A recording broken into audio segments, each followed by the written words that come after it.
ভারত বন্ধুবেশে এসে ৫৩ বছর বাংলাদেশে ডাকাতি করেছে বলে মন্তব্য করেছেন বাংলাদেশ জামায়াতে ইসলামীর আমির ডাক্তার শফিকুর রহমান। বুধবার ২৫ ডিসেম্বর সন্ধ্যায় যশোর শহরের একটি অভিজাত আবাসিক হোটেলে সুধী সমাবেশে প্রধান অতিথির বক্তব্যে এ মন্তব্য করে তিনি আরও বলেন, ভারত এল বন্ধুর বেশে শুরু করে দিল ডাকাতি।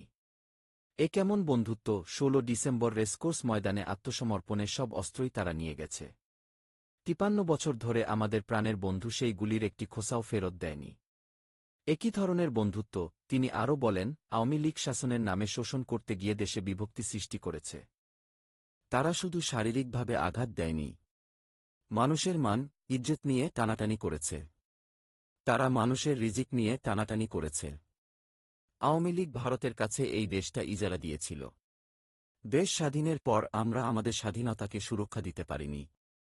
সেই কারণেই তার মূল্য আমাদের পরিশোধ করতে হচ্ছে, করে যেতে হচ্ছে। তিনি আরও বলেন, আগামীর বাংলাদেশ তরুণদের হাতে তুলে দেওয়া হবে। তাদের রক্ত এখনও নষ্ট হয়নি।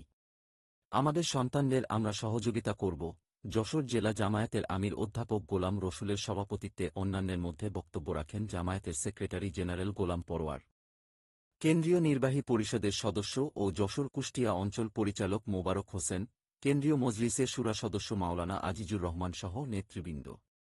Arif Hossain, M television news desk.